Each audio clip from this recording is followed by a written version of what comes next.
Hello everyone, very good morning all. तो आज एक नया दिन और नई वीडियो के साथ हम पहुंच चुके हैं सोमनाथ।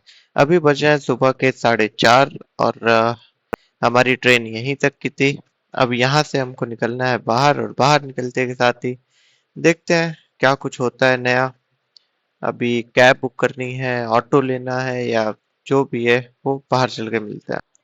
यार उम्मीद नहीं थी सुबह सुबह इतनी ठंड होगी यहाँ पे। बाकी जगह से मैं आया, द्वारका से आया, द्वारका में इतनी ठंड नहीं थी सुबह सुबह। तो फिर बाहर निकल के हम ऑटो लेके निकल चुके हैं सोमनाथ मंदिर के लिए, क्योंकि बाहर कुछ रिकॉर्ड करने के लिए था नहीं, इसलिए रिकॉर्ड नहीं किया। और अभी चलते हैं मंदिर। यहाँ से ऑलमोस्ट 3 या 4 किलोमीटर है आई गेस, जैसा ये लोग बता रहे हैं। अब ऑटो वाले कितना सच बोलते हैं कितना झूठ, ये तो सबको ही पता है। बाकी पहुंचते हैं मंदिर, मंदिर पहुंच के मिलते हैं।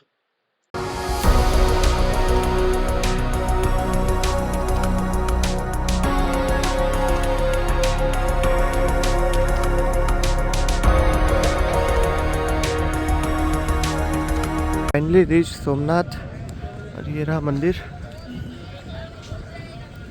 और अभी हम जा रहे हैं अपने होटल। देखते हैं क्या कैसे रहता है। बाकी हालत हो गई है ख़राब।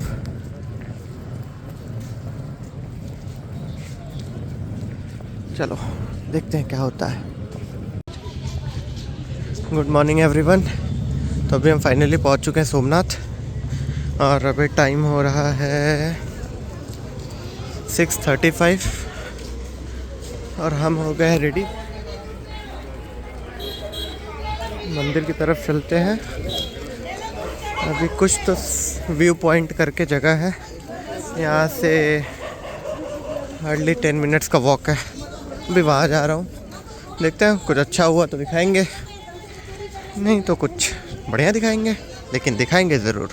ये कुछ ऐसा सा है, एक मंदिर के सामने मेन रोड और इधर लाइन लगनी शुरू। अभी चलते हैं देखते हैं कुछ। ये भी कोई मंदिर टाइप का ही लग रहा है। भीड़ तो खूब है यार, बहुत भीड़ है। तो फाइनली हम पहुंच चुके हैं बाबा के दरबार में और ये है सोमनाथ द्वार। तो अभी हम आ गए हैं, मंदिर की तरफ बढ़ते हैं। यहाँ फोटोग्राफी और वीडियोग्राफी अलाउड नहीं है, तो जहाँ तक हो सकेगा आपको दिखाएंगे, बाकी तो आप खुद ही देख लोगे। आ जाओ सोमनाथ।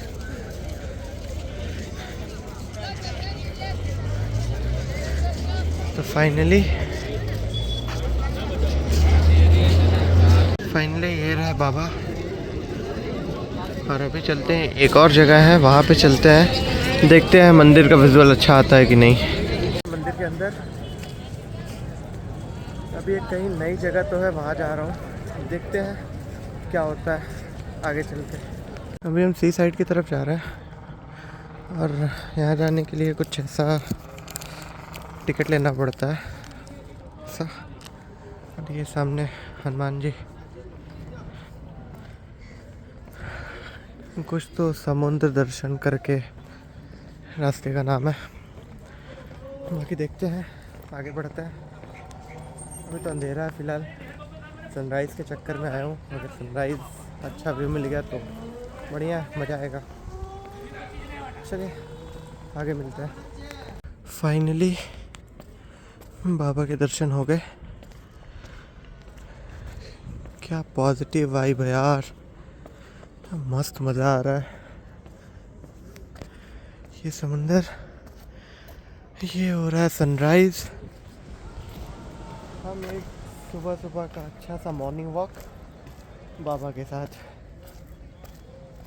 बढ़िया, सो फॉर सो गुड। अभी तक तो मज़ा आ रहा है, देखते हैं आगे क्या होता है। बाकी सनराइज़ को कैप्चर करने की कोशिश करते हैं।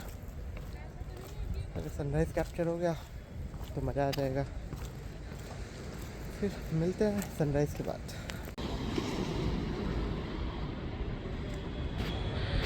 सुबह सुबह ओशन की लहरों की आवाज़ सुनने का मज़ा ही कुछ और है। क्या सूदिंग लगता है यार।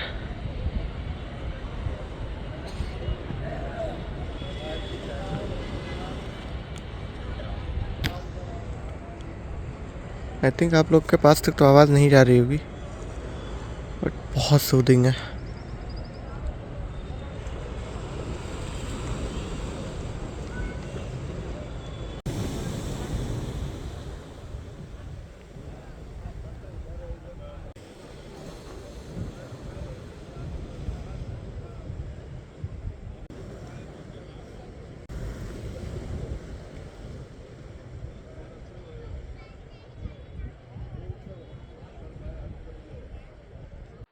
लाइफ में कभी भी जाओ, कहीं भी जाओ, अगर आपके पास टाइम है तो सनराइज और सनसेट जरूर देख के आओ।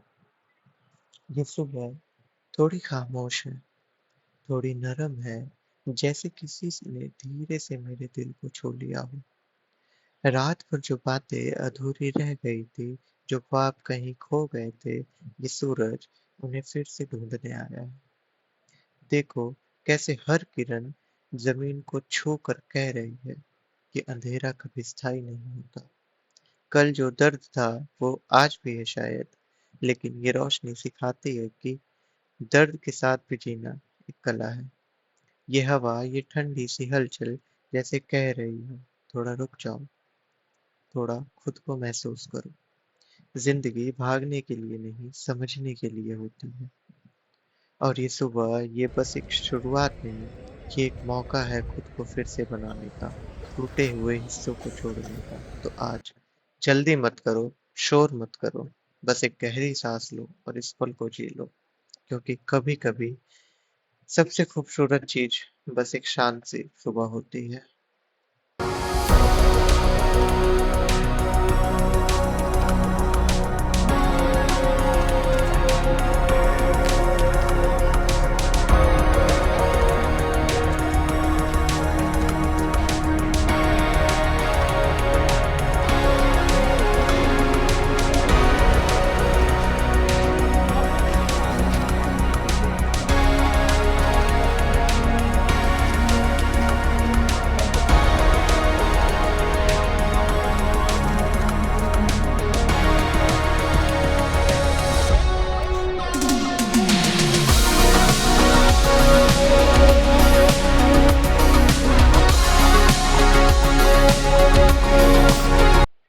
तो अभी अच्छे से दर्शन हो गया है और ऑटो लेके हम निकल गए हैं आसपास की चीजें एक्सप्लोर करने के लिए।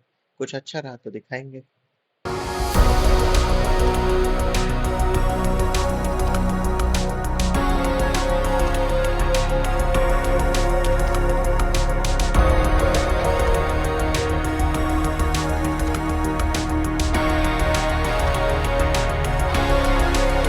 सारे फिशरमैन है और यहाँ से ये लोग जाते हैं मछली पकड़ने। और यहाँ पे भी पूछा तो बता रहे हैं कि 10-10 15-15 दिन बाद ये वापस आते हैं। ये भी एक लाइफ का पार्ट होता है और लोग कोशिश करते हैं कि घर पे रहे, और ये 15-15 दिन 20-20 दिन घर से दूर, और उस बीच में अगर कुछ हो जाए तो ये पहुंच भी नहीं पाते हैं। तो अभी हम यहाँ से निकल चुके हैं प्राची के लिए। तो यही ऑटो हमने कंटिन्यू कर लिया, कैब नहीं ली। प्राची यहाँ से ऑलमोस्ट 30 किलोमीटर दूर है।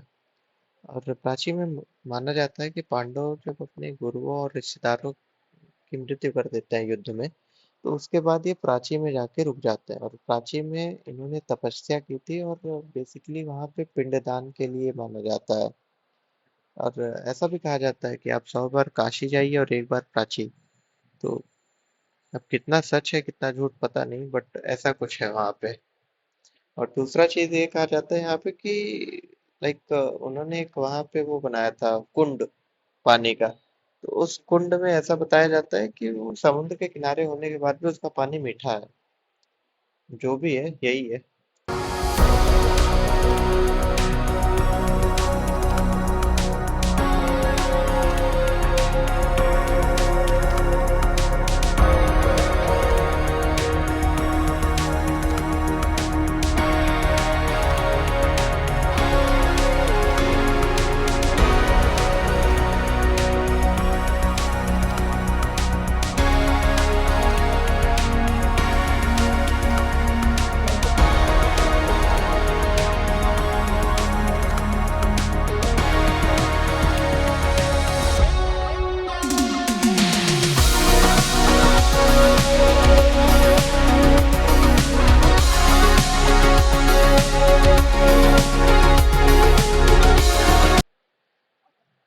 रांची से निकलने के बाद अभी हम रास्ते में ये गोरखनाथ केव करके जगह है, जहाँ बताया जाता है कि गोरखनाथ बाबा ने यहाँ पे आके तपस्या की थी।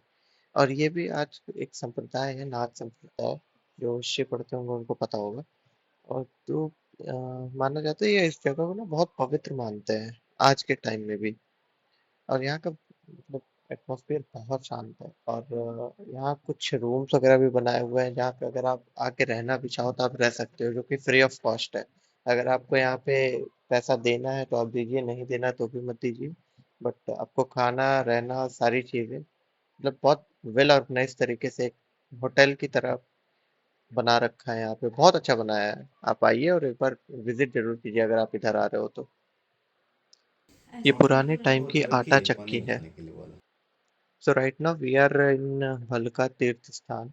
तो यहाँ पे बताया जाता है जब श्री कृष्ण जी को लगा कि उनका कार्य पूरा हो गया है तो वो द्वारका छोड़ के पैदल चल के एक पीपल के पेड़ के पास जाके बैठ गए। तो वहाँ पे जो शिकारी ने उनको पैर में बाण मारा था ना, वो ये जगह है। और यहीं पे इनका अर्जुन के द्वारा अंतिम संस्कार किया गया था।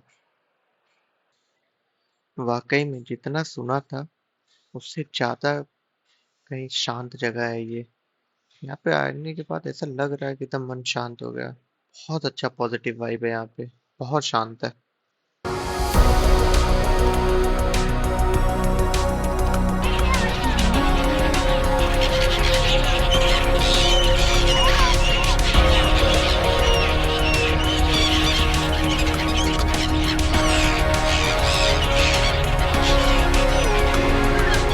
अभी मैं आया हूँ यहाँ पे श्री कृष्ण जी की पादुका रखी हुई है।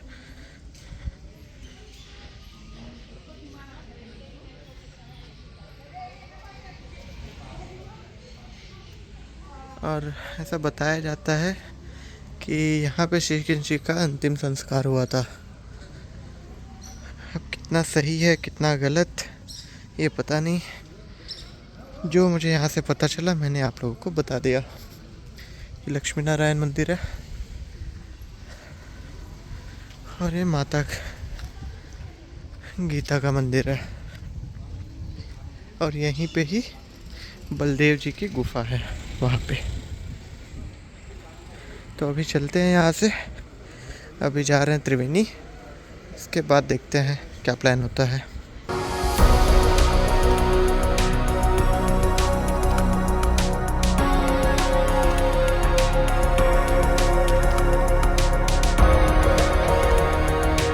अभी ये है त्रिवेणी संगम। यहाँ सब साइबेरियन पक्षी हैं।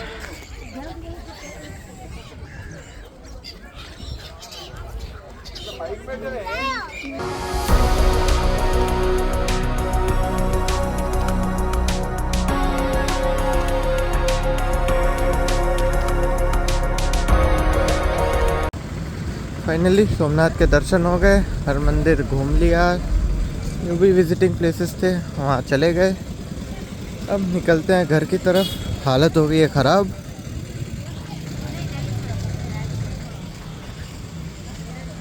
अपना होटल है मंदिर के जस्ट बगल में ही। तो एक बार चलते हैं उधर से, देखते हैं और फिर निकलते हैं।